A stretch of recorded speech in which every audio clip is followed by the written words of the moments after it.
a qual ela pertence. Professora, como eu lhe disse aqui nos bastidores, fique à vontade. Por onde que a senhora quer começar? Eu quero começar aproveitando que esse mês de outubro é o mês do Halloween, e logo em seguida nós temos a celebração do Dia dos Finados, né, do Dia dos nossos mortos, aqueles que partiram para a terra da memória. Então, hoje eu quero falar sobre uma experiência que eu tive na capital de Belém, no ano de 1994. Eu morei em Belém há alguns anos, eu e mais 2 irmãos, e aconteceu quase que, acho que na rua nós viramos lendas urbanas, uma lenda urbana de Belém, porque ficou muito conhecido no bairro Cremação, morávamos ali pertinho do cemitério de Santa Isabel, e foi literalmente de arrepiar. Hoje em dia, eu já consigo sorrir das coisas que aconteceram, das experiências, mas foi muito assustador. E graças a Deus que, à época, nós conseguimos a ajuda de muitas pessoas aí da cidade de Belém, um povo que eu tenho muito carinho mesmo. E o que aconteceu? Conte para nós, como que foi essa experiência? Eu fui morar em Belém em fevereiro creio que de 94, foi 93, não me lembro bem no momento. E aí eu fui para morar com o irmão, meu irmão cursava Direito, e eu estava concluindo meu ensino médio, então minha mãe achou melhor, eu já tinha tido uma passagem, morado uma época no Triângulo Mineiro, como meu irmão morava sozinho, e aí ele precisava de alguém, porque nós tínhamos perdido, acho que uns 2 anos atrás, antes nós havíamos perdido o nosso irmão mais velho, ele faleceu num acidente. Isso também tem outro relato depois. E aí, com o passar do tempo, a minha mãe, meu irmão quis se mudar para um kitnet, né, uma vila próxima à casa da namorada dele, e era um terror, porque não tinha muita estrutura, era muito precário as instalações, e de tanto eu reclamar para os meus pais, eles foram a Belém para alugar um outro espaço para nós.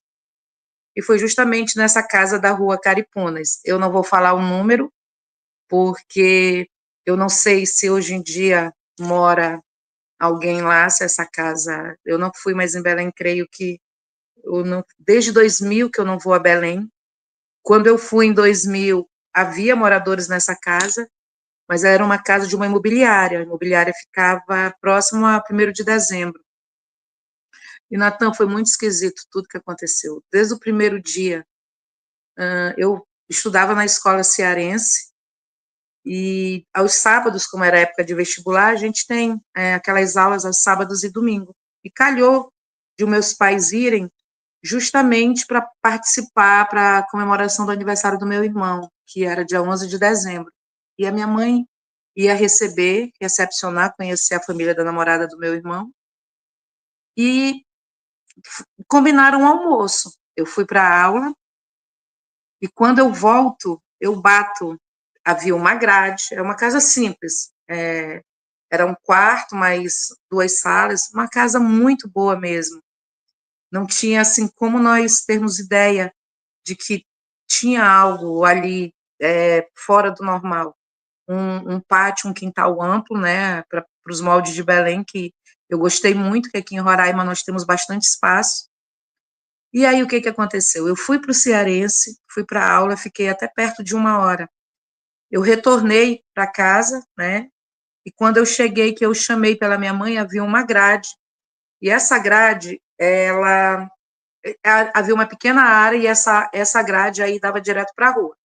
Com uma porta aberta, essa grade dava para um corredor direto na cozinha, e havia do lado direito uma outra porta, que era para as 2 salas.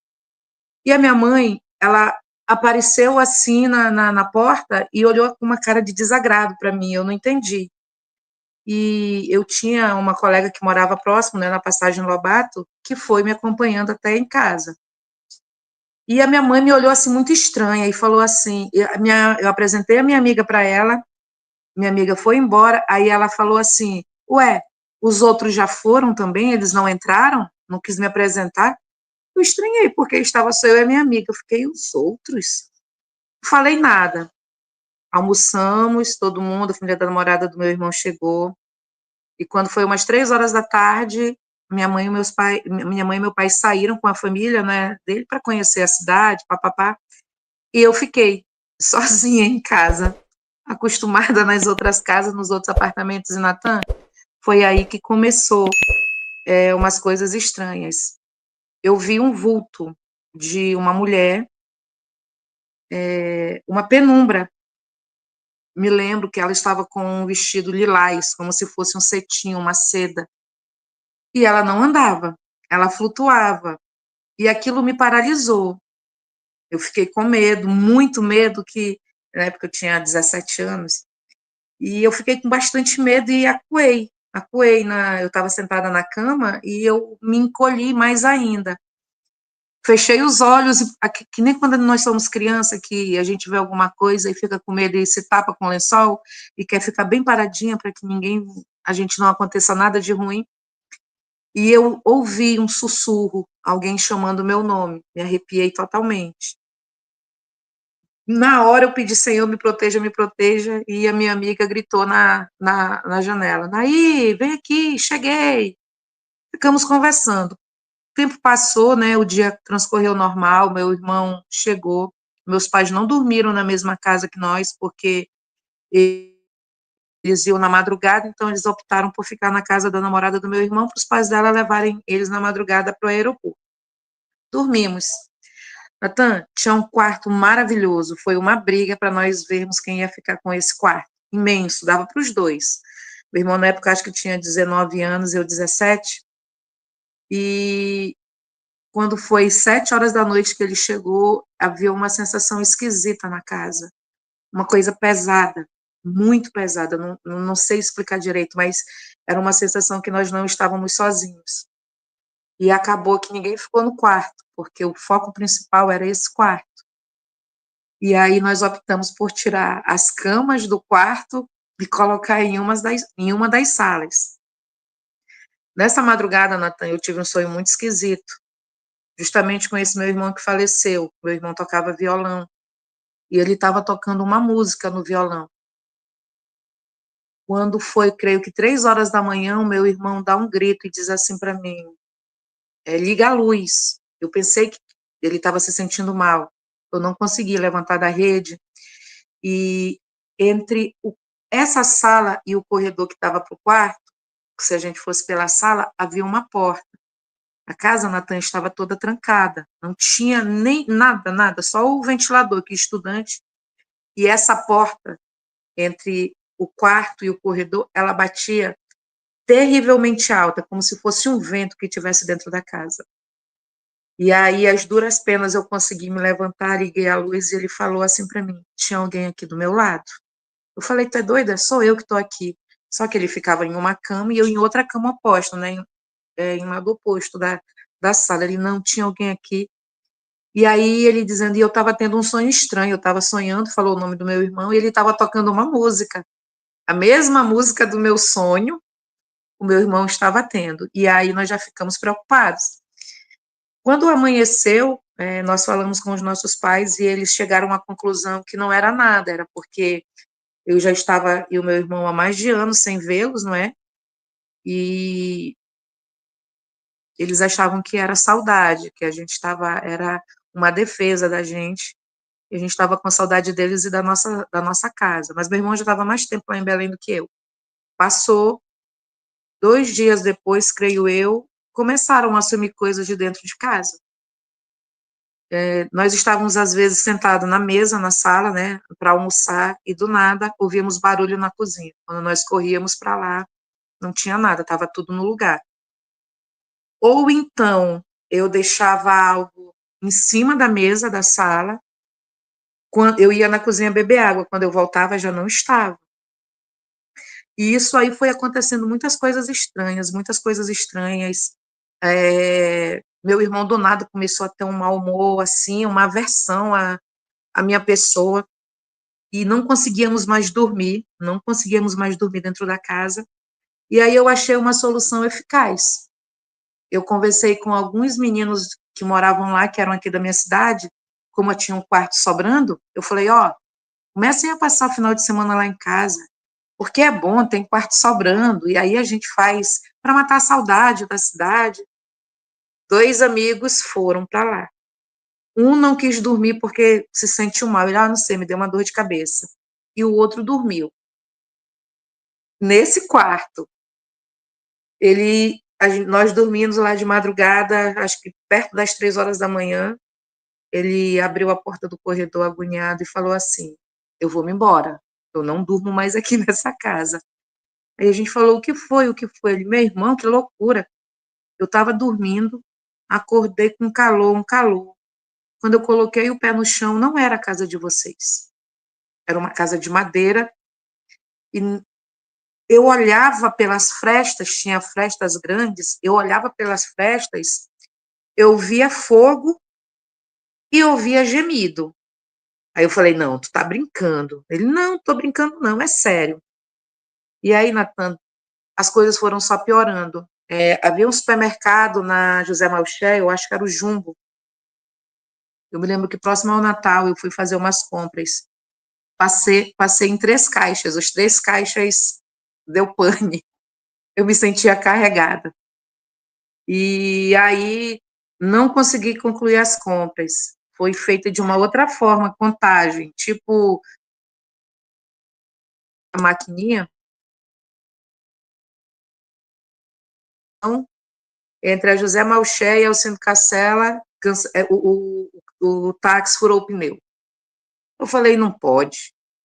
Peguei outro táxi, cheguei em casa. Quando eu cheguei em casa, eu conversei com meu irmão, olha, está acontecendo alguma coisa muito estranha conosco. Ele, olha, às vezes eu estou na faculdade, eu começo a ler, a escrever, eu não sei mais, eu me perco, parece assim que minha mente vagueia.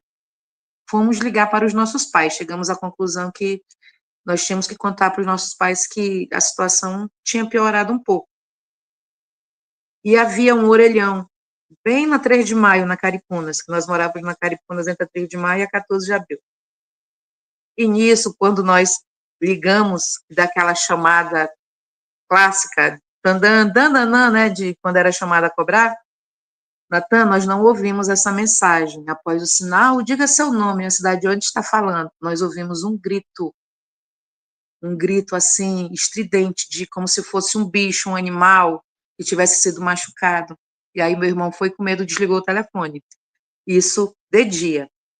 Conversamos com os nossos pais e eles optaram, meu pai era espírita, meu pai durante muito tempo foi espírita, era espírita, na verdade, nunca deixou de ser, mas por conta da minha mãe, não é, da devoção da minha mãe, ele frequentou nos últimos tempos a Igreja Católica, mas nós crescemos, o meu pai falando e meu avô sobre o espiritismo, por algumas experiências que eles já tinham passado.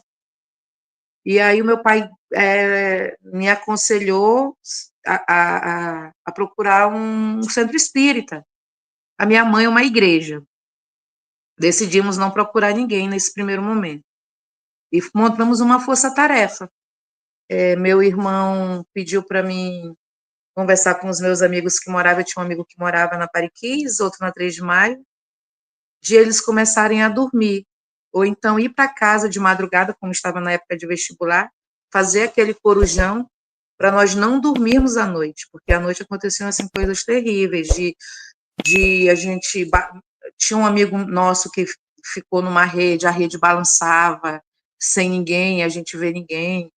Eu voltei a ver essa pessoa, descobri inclusive o nome dela, cheguei a conversar com aquele vulto durante muito tempo. Eu mantive um contato, isso me fez muito mal mesmo. E aí eu tinha um amigo que morava em frente à minha casa, e ele, todos os dias, ele ia lá, que ele conversar antes de eu ir para a escola com meu irmão, comigo e com meu irmão. Uma tarde ele foi, antes de eu ir para a aula, e meu irmão estava deitado na rede. Meu irmão não falou nada. Conversamos, horário de ir para a escola, de pegar o ônibus, eu me dirigi até o ponto de ônibus.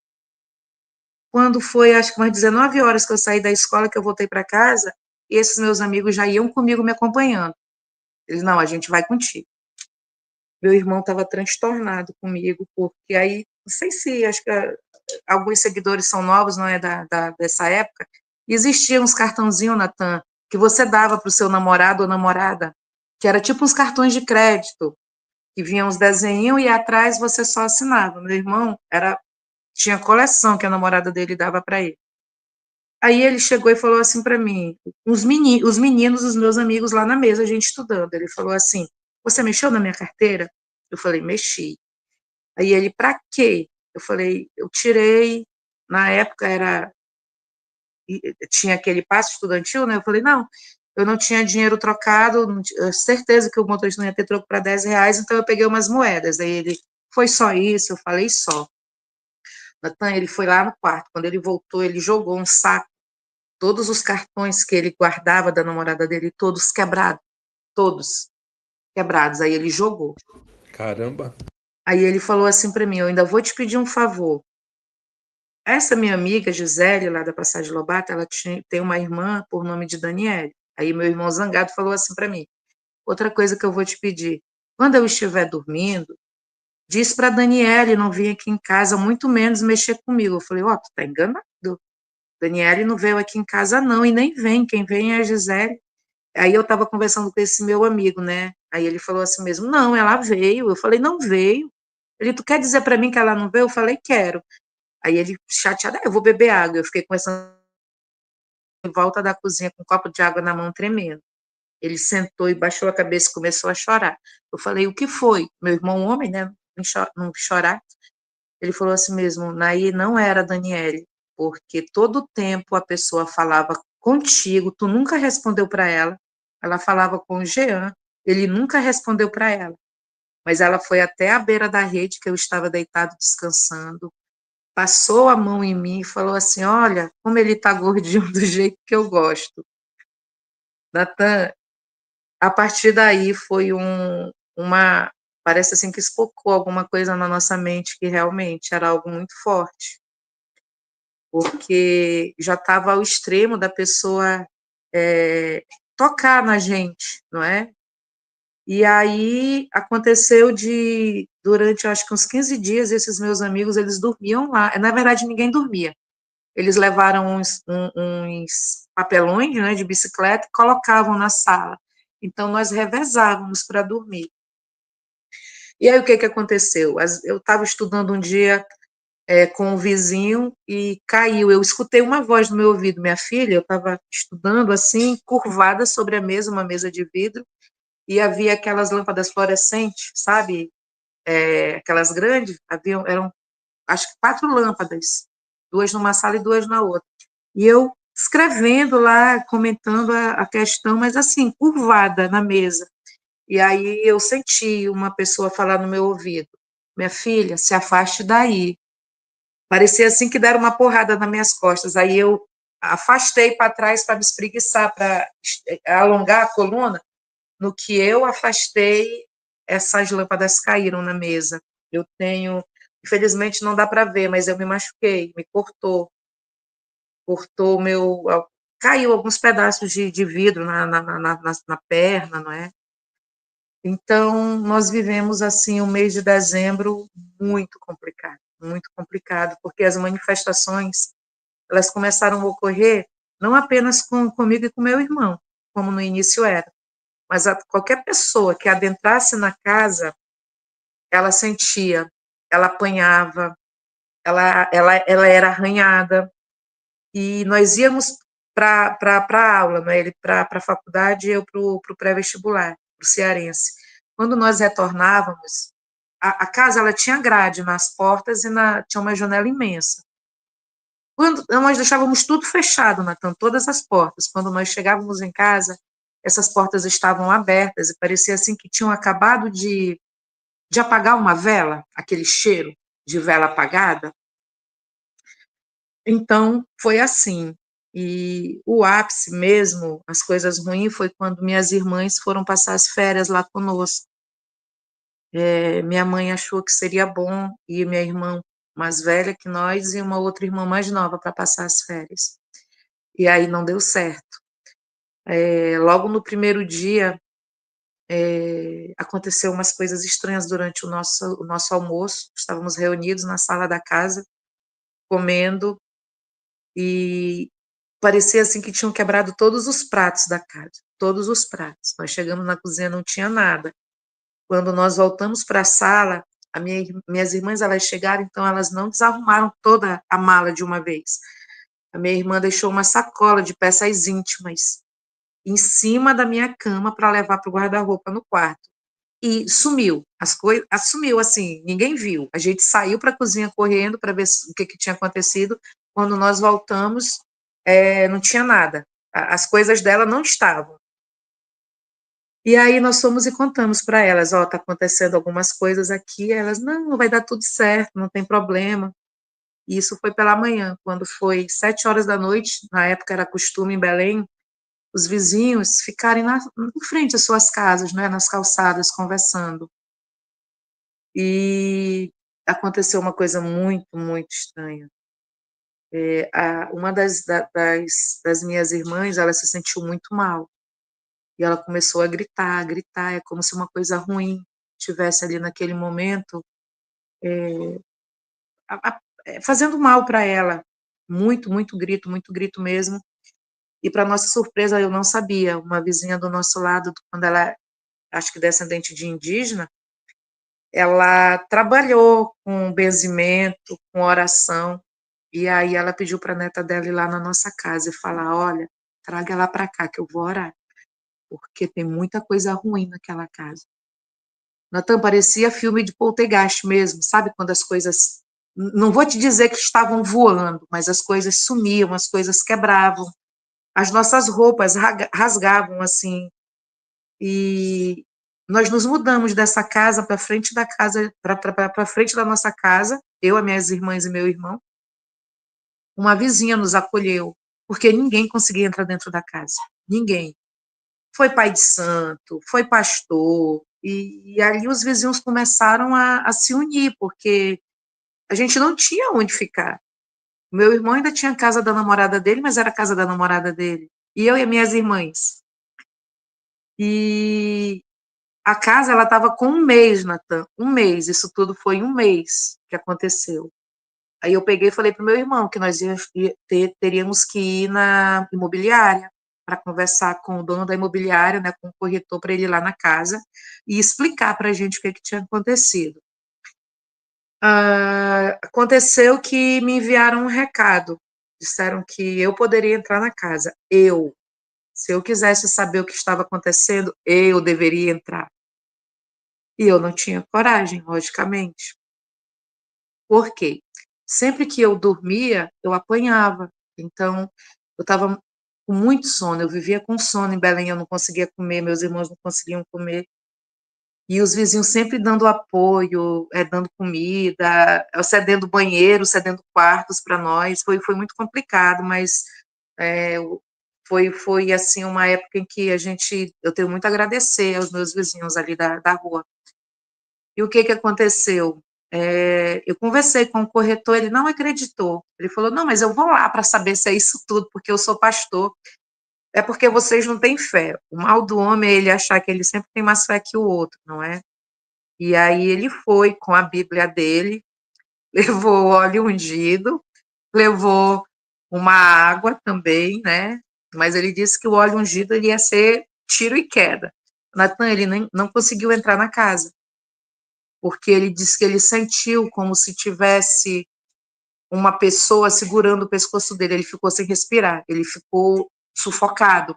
Na grade, ele não conseguiu entrar dentro da casa.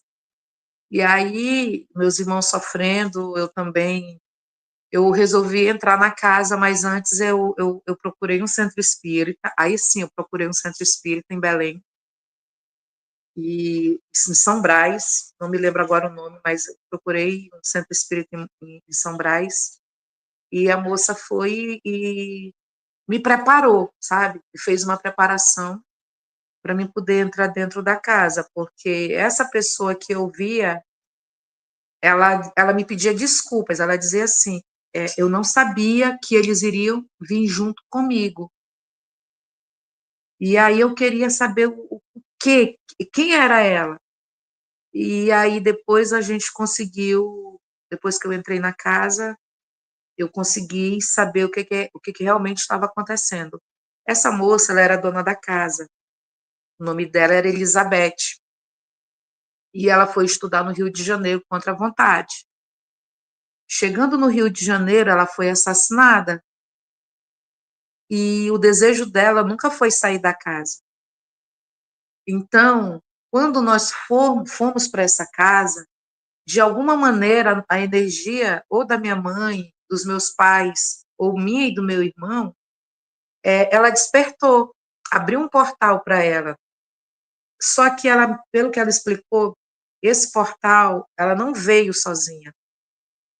Vieram coisas que ela não conseguia controlar e ela nem podia, porque ela disse que não eram da mesma, como é que eu vou dizer, da mesma cor de luz dela. Então, ela me pediu, ela me deu o nome dela completo à época. Tem a Igreja dos Capuchinhos, que é pertinho ali, não é? Que era pertinho da nossa casa. Ela me deu o nome dela completo. E eu fiz durante sete domingos, eu mandei orar missa, né? Mandei rezar missa com intenção a ela.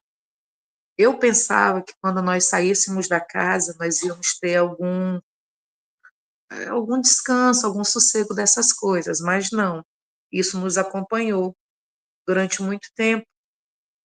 Meu irmão, ele não dormia sozinho.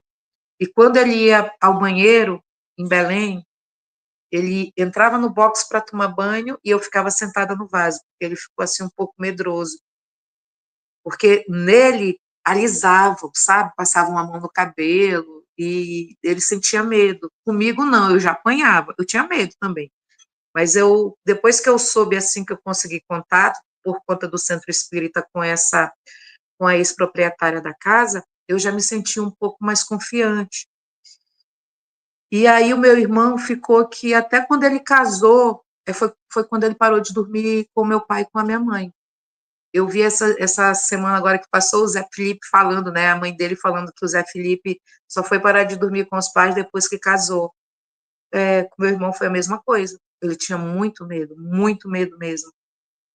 E aí a gente foi aconselhada durante um tempo a gente não comentar nada sobre isso, porque poderia as coisas ruins, né, que nos amedrontaram, se chegar novamente perto. Eu fiquei com resquício, eu falava para o meu pai que eu tinha um parafuso a menos, porque na minha família, nós temos, graças a Deus, as mulheres, nós temos um pouco de sensibilidade.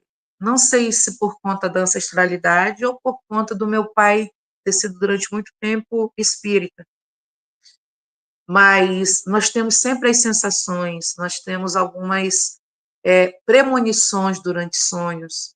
Não são todas as vezes, não é, de forma nenhuma. Não quero dizer que depois disso aí nós viramos o Harry Potter aqui do norte, não é que a gente consegue prever as coisas e lutar contra o mal. Não é isso. Mas nós ficamos, cada um dos que passaram por essa agonia lá em Belém, despertou algo na gente, uma espécie de dom e que nós conseguimos, de alguma forma, nos proteger e aprender a lidar um pouco mais com isso. O meu pai faleceu em 2020, durante a pandemia. E o meu pai, ele durante 5 anos antes da morte dele, ele dizia que o guia dele estava ao lado dele, né? Que o espírito protetor.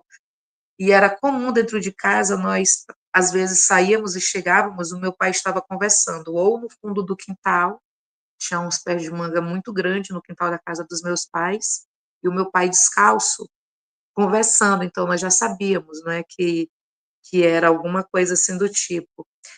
Meu esposo, ele até, na época, quando ele veio morar aqui, meu esposo não é daqui, é gaúcho, ele dizia assim, bah, amor, que é isso, guria? Teu pai fala sozinho?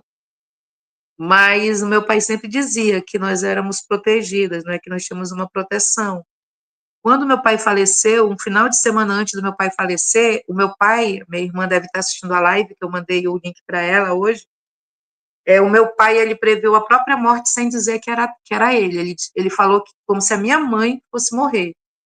Ele preparou eu e a minha irmã, falou sobre a morte, falou sobre perdão, falou sobre o choro, questão de saudade. Então, assim, depois que aconteceu o que foi com meu pai, nós entendemos que ele não podia falar que era ele.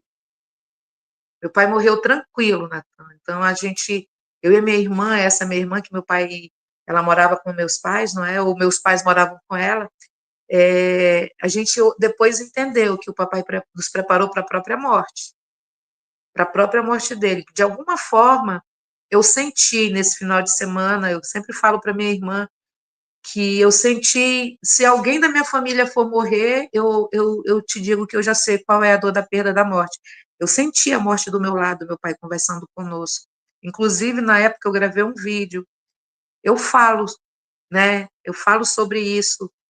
E eu senti uma agonia, um aperto, uma saudade, uma vontade de chorar. Isso foi no sábado, quando foi na quinta-feira, meu pai adoeceu, ele internou e na outra quinta ele faleceu. Foi assim tudo muito rápido, muito rápido. Da gente, no dia do velório do meu pai, do enterro dele, na verdade, eu estava com meu marido fora da casa, conversando inclusive com uma das pessoas que me ajudou em Belém, a mãe de um ex-namorado meu, e nós fora da casa conversando. Meu pai adorava cozinhar, era um cozinheiro assim de mão cheia, era o passatempo dele. O fogão elétrico a gente ouviu quando a boca do fogão ligou. Meu marido falou, ué, nós chegamos na cozinha, estava ligado o fogo. E aí eu falei, bom, papai veio se despedir, realmente agora ele veio se despedir de mim. Então, desde aí acontecem coisas mais fortes, não que não acontecesse quando criança, eu acho que eu já contei na outra live, não é? Que no interior acontece muito de nós vermos visagem, de cortarem os punhos da rede, de nós conversarmos com as pessoas e não saber se a pessoa está viva ou está morta, e depois a gente sabe que está morta e chora e se desespera. Mas eu sei que esse caso aí da cremação foi muito forte mesmo, muito forte mesmo. Mexeu com toda a estrutura da minha família na época, foi bem pesado, mas graças a Deus que a gente conseguiu se desvincular disso aí. E eu não fui mais em Belém. Falo para você que eu vou e ainda não consegui, porque eu de certeza vou querer passar a minha irmã foi em 2018 ou foi 19. Ela falou para mim, tu não vai acreditar, a casa tá do mesmo jeitinho que vocês moraram. Do mesmo jeitinho. Não mudou nada, nada, nada, nada, nada. E eu pesquiso, às vezes, no Google Maps, né? E eu vejo, realmente, dá para ver, eu viro e eu fico pensando, nossa, foi tanta coisa que aconteceu, tanta coisa, assim, coisas que talvez agora não esteja me lembrando, esteja deixando passar. Mas ficou bem conhecido ali na Rua dos Caripunas. Nair, eu acho impressionante esses teus relatos, cara. Impressionante. Esse da casa aí, tu já tinhas falado, mas hoje tu contaste detalhes que eu não tinha escutado ainda. Eu vou pedir para o pessoal que tem pergunta para fazer para a Nair fazer suas perguntas agora aqui. E assim, eu mesmo fiquei com algumas dúvidas aqui ao longo da tua fala. Muito impressionante essa casa, né? Eu vou te pedir, se for possível, não te preocupa que eu não vou divulgar, tu me informares o endereço da casa, só para eu olhar, que eu fiquei Sim, curioso nos bastidores, eu vou te sim. pedir para Eu te fazer falei, né, da isso. outra vez que eu ia te mandar a foto dela. Se tu me mandar um endereço, eu acho a Ah, casa legal. facinho. É logo ali no começo. Fiquei entre 3 de maio e 14 de abril. É bem Beleza, facinho mesmo. beleza. Mas tu me fala nos bastidores Tá, aí. tá bom, tá bom. E deixa eu te dizer, eu queria te fazer uma pergunta, tá? E, aliás, eu vou te fazer duas perguntas relacionadas aí à tua fala, tá?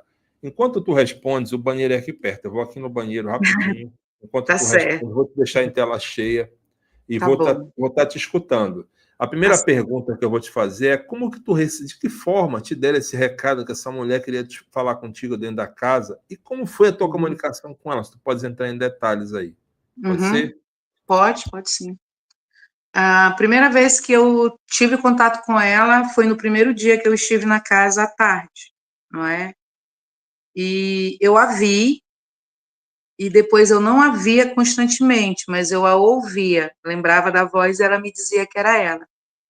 Quando foi para me saber o nome dela completo e esses detalhes, eu fui ao centro espírita, em São Brás, e próximo ali, eu acho que da rodoviária, se eu não me engano, havia um centro espírita na época.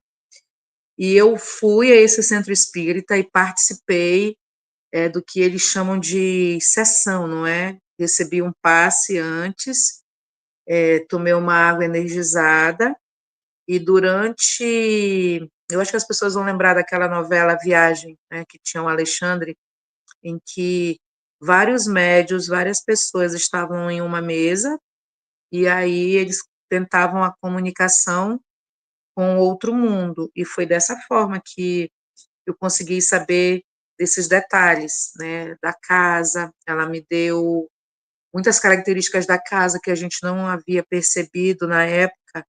Essa casa, durante um período, ela abrigava moças que vinham do interior e ficavam, né? Então a mãe dela fez tipo um pensionato, tirou a casa que era o lar da família dela, não é?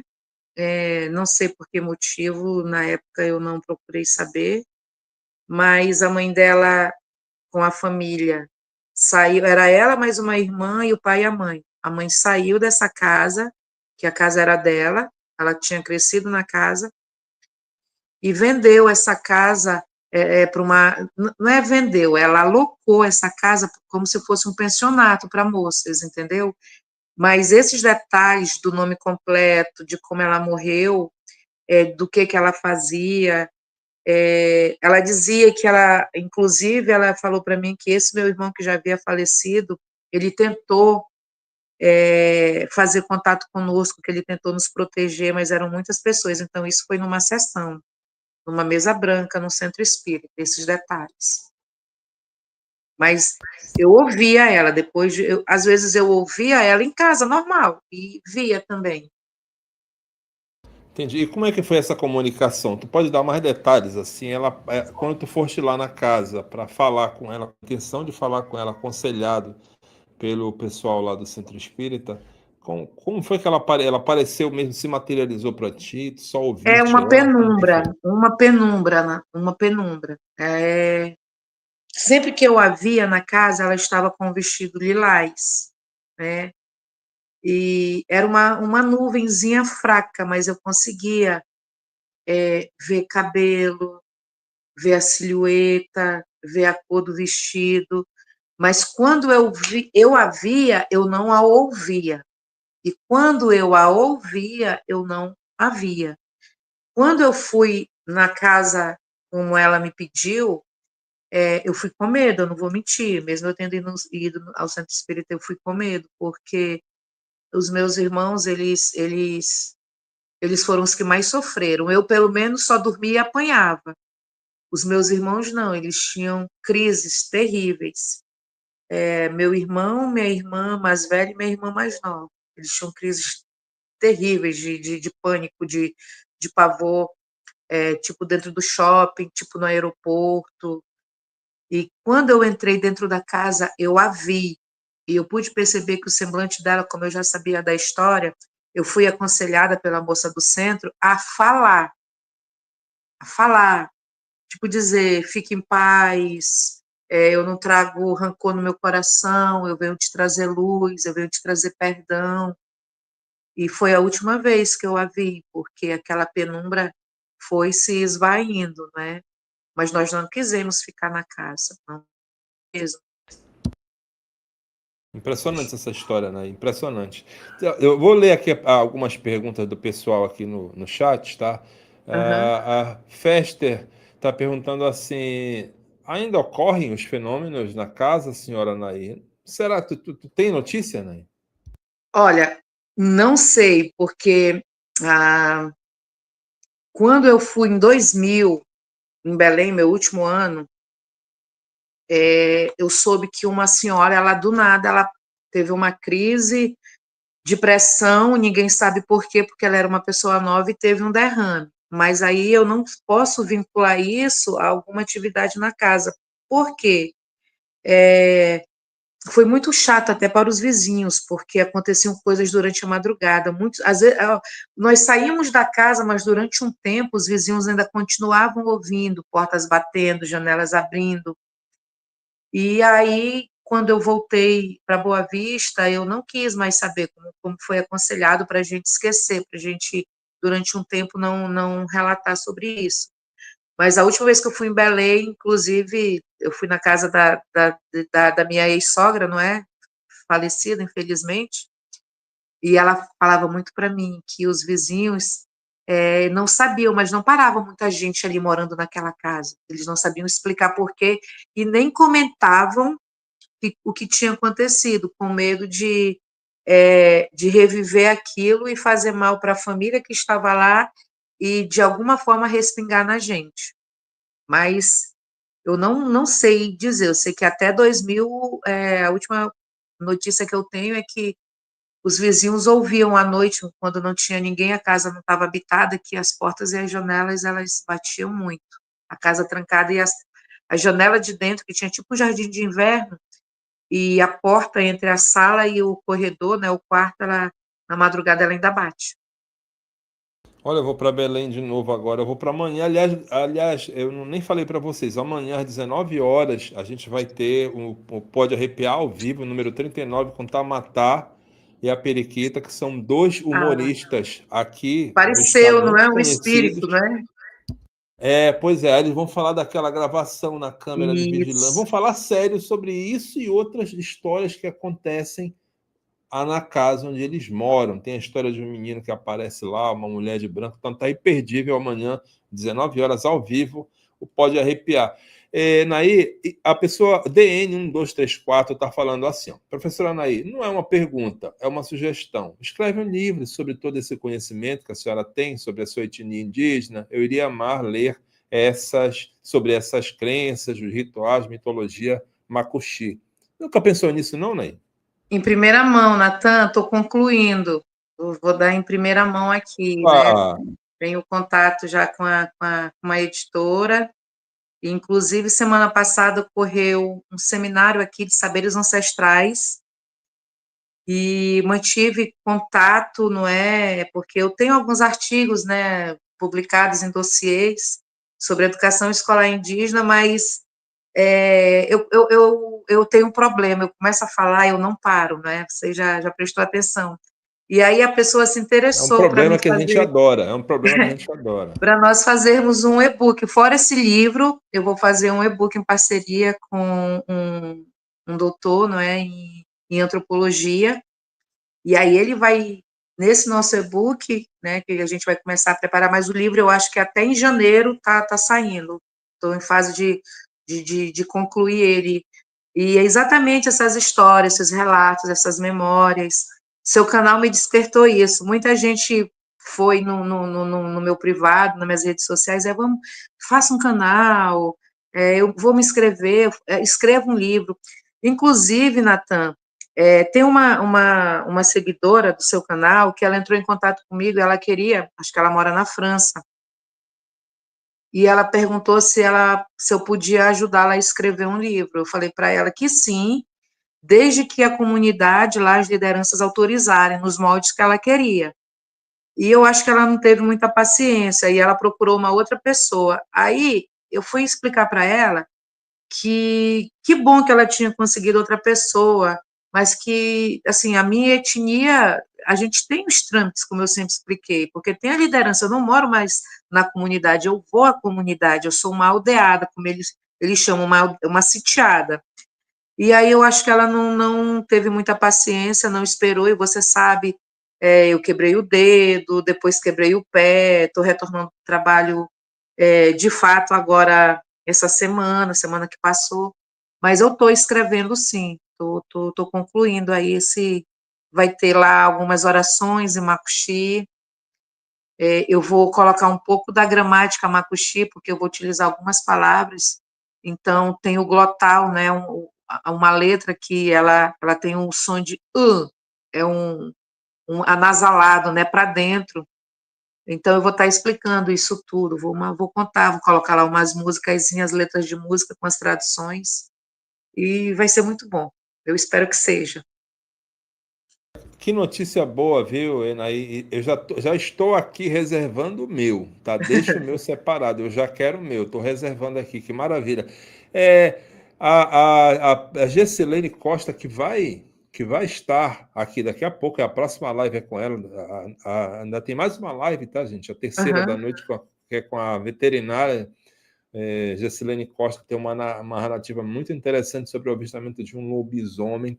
Muito interessante tu ouvires uma veterinária descrever um lobisomem. E ela está perguntando se tu tens descendência indígena. Ela acabou de responder aqui que tem, né? Acabou de responder. E eu queria te perguntar o seguinte: qual é? Eu sei que tu és uma pós-graduada, né? Acho que tu és mestra já, ou doutora, é isso? Mestre em Explica um pouco para a educação. galera. Eu sou mestre em educação, culturalidade. Fiz a minha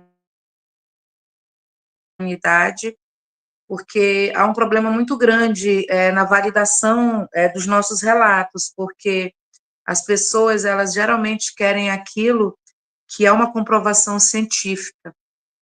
E o que não é científico é folclore, né, na cabeça deles. Então, eu tive uma experiência de juntar esses saberes, de unir não o científico, não os ancestrais ao científico, mas o científico aos ancestrais.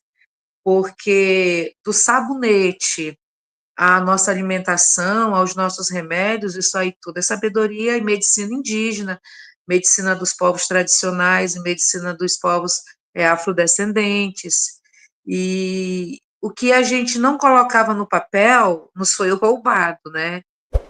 Foi pego e outros viraram donos, né?